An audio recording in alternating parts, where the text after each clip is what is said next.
Bonjour, je m'appelle Anna Farina. Bonjour, je m'appelle Marie-Odile. Bonjour, je m'appelle Marie-Dominique. Bonjour, je m'appelle Anne-Laure. Bonjour, je m'appelle Anne-Gaëlle. Bonjour, donc je m'appelle Sophie-Marie.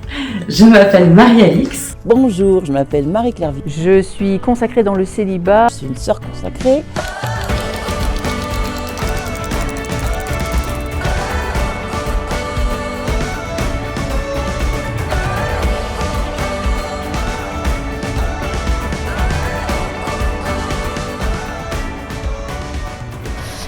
Et je suis consacrée depuis 2016. J'ai fait mon engagement définitif en 2016. Je suis engagée dans la vie consacrée depuis fin 2016. Je suis consacrée dans le célibat en engagement définitif depuis 2017. J'ai fait mon engagement définitif dans la vie consacrée en 2001.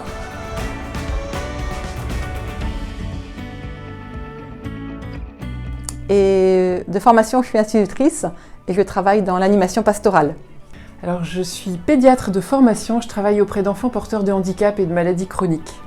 Alors j'ai fait des études d'ingénieur et je travaille dans l'industrie, dans une usine qui fait de l'acier. Et je fais le contrôle de la qualité de notre matériel.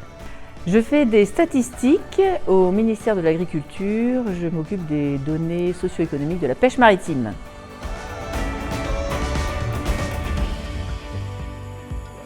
Alors j'étais dans une rencontre de jeunes, j'avais 21 ans et puis je suis tombée sur le passage du jeune homme riche. Donc ces jeunes qui s'approchent de Jésus et qui lui disent qu'est-ce que je dois faire pour être heureux. Et Jésus lui dit viens et suis-moi, et ça m'a percuté le cœur. Cet appel à la vie consacrée, c'était un cadeau du Seigneur et pour moi ça a été un cadeau que le Seigneur m'a fait en m'appelant très jeune, puisque j'avais 13 ans, au moment d'un camp de guide où j'ai fait ma promesse guide. Et ce temps de promesse, j'ai eu comme une certitude intérieure que le Seigneur m'appelait à lui donner toute ma vie pour l'aimer et aimer mes frères et sœurs. Un été, je priais dans une petite église de montagne et j'ai été vraiment bouleversée par Jésus en croix, en fait, qui donne tout et qui n'est pas aimé en retour. Et donc de mon cœur est née cette parole, mais Seigneur, moi je veux t'aimer pour tous ceux qui t'aiment pas. Le premier moment important, c'est à 7-8 ans. J'étais louvette et c'était un moment de prière. Et là, je me suis dit que c'était dans ces moments-là que j'étais la plus heureuse et la plus moi-même. Et à partir de là, j'ai eu le sentiment intérieur que c'était là ma vie. Le jour où un prêtre, à la fin d'une confession, m'a dit « Est-ce que tu t'es posé la question de la vie consacrée ?» Et là, étonnamment, alors que je ne voulais pas me poser la question, une brèche s'est ouverte. La question se posait. Moi, l'image qui me venait, à l'époque où je cherchais un peu ma vocation, je savais que j'avais été séduite par le Seigneur. Ça, il n'y a pas de problème. Il m'avait prise, donc j'ai trouvé ça super génial. Donc je me suis vraiment laissée faire un maximum. Mais au niveau l'image que je voyais, c'était je faisais des petits dessins, je faisais plein de petits bonshommes 2 par 2 par exemple, enfin un homme et une femme 2 par 2 avec des petits enfants, avec des personnes âgées, etc. Et puis moi je me voyais un petit dessin toute seule, un petit bonhomme là toute seule, et faisant le lien.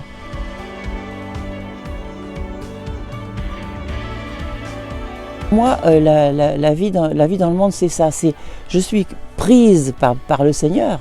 Et je suis là pour être ce lien entre les gens. En fait, c'est vivre la vocation, comment ça s'appelle, du sacerdoce baptismal des fidèles. Hein, c'est rien d'autre que ça. Je dirais que ce n'est possible qu'avec une vie de prière régulière, quotidienne et prolongée.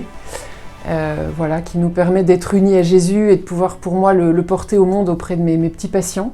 Aussi de pouvoir l'annoncer et de pouvoir être féconde. Et puis, je dirais aussi que ça ne peut pas se vivre sans les sœurs avec lesquelles on vit, et les frères et sœurs de communauté, qui sont un énorme appui pour vivre au cœur du monde. Mes collègues savent que je suis sœur, oui. J'en parle ouvertement, ça vient parfois dans la discussion de manière toute simple, soit de ma part, soit que eux me posent des questions. Le Seigneur m'a consacrée et par ma consécration, tout le reste de ma vie est consacré, mon travail est consacré.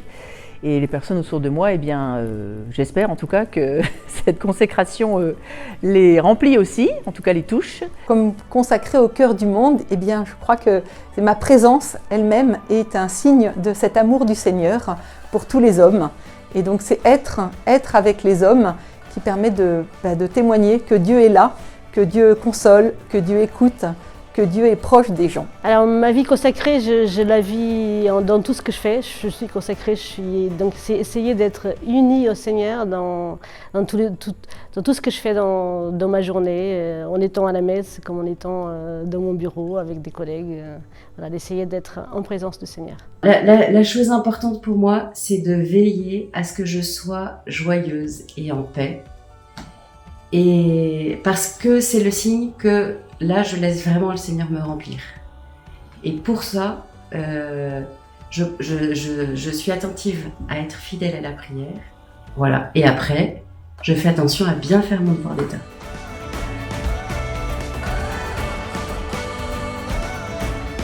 Alors une joie de ma vie consacrée, eh bien, c'est de pouvoir consacrer mon temps, mon énergie à vivre le grand commandement qui est d'aimer Dieu de tout mon cœur, de toute mon âme, de toute ma force, de tout mon esprit et mon prochain comme moi-même. Donc le défi, c'est de le vivre au cœur du monde, en particulier auprès des jeunes qui me sont confiés et puis auprès de chacun. Pour moi, une joie de la vie consacrée, c'est vraiment de vivre cette consécration, donc tout à Dieu, au milieu de mes frères et sœurs et avec mes frères et sœurs.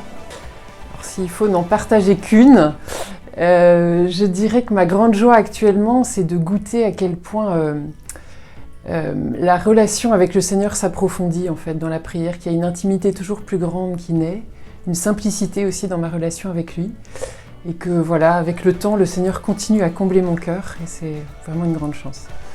Alors, franchement, la joie qui est permanente au fond de moi, c'est cette joie justement d'avoir été saisie par le Seigneur. Alors, vous allez me dire, j'y pense pas jour et nuit, mais non, mais c'est toujours là quand même. C'est toujours là parce que avoir été prise, c'est pour toujours. Hein. Avoir été prise par Dieu, c'est pour toujours. Et moi, ma vocation, ça a été une effusion de l'Esprit Saint. Ou alors, en recevant l'effusion de l'Esprit Saint, eh bien, c'était la même chose pour moi que d'être prise par le Seigneur, évidemment dans ce célibat. Pour moi, c'était archi évident. On ne peut pas être amoureuse de deux personnes.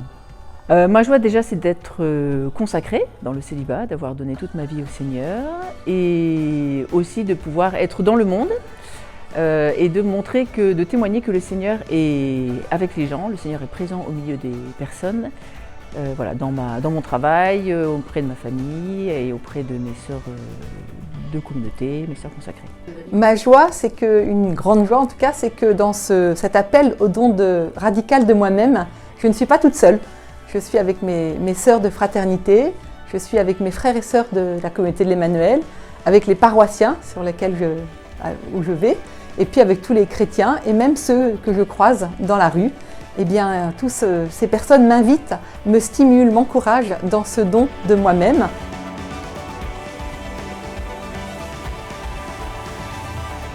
Merci. Merci. Merci. Merci et bonne fête à toutes les sœurs. Merci, bonne fête à tout le monde, parce que tout le monde est consacré aussi, de différentes manières.